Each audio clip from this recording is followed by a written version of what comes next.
یک روز خیالی، عصر پاییز، حدود ساعت 5. کافه قدیمی در محله مدا، استانبول. تو همیشه با کلمات بازی میکنی، من با نوتا، ولی آخرش هر دو داریم دل مردم رو قلقلک میدیم، نه؟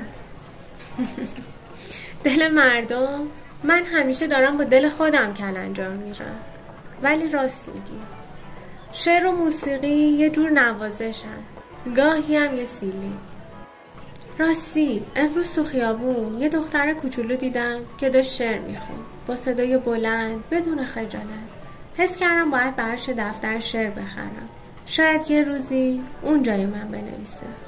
منم دیروز تو مترو یه پسر دیدم که داشت با هنسفری آهنگ منو گوش میداد، ولی داشت گریه میکرد.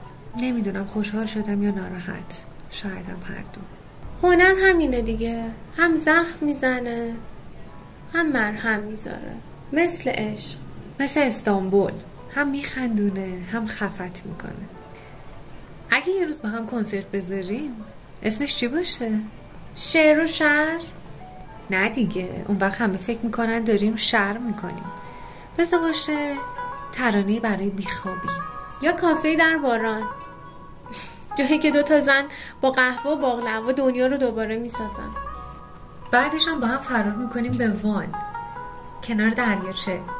تو شعر مینویسی، من آهنگ میسازم، هیچ کس هم نمیدونه کجایی. پیشنهاد خوبیه، ولی همیشه یکی هست که پیدا میکنه.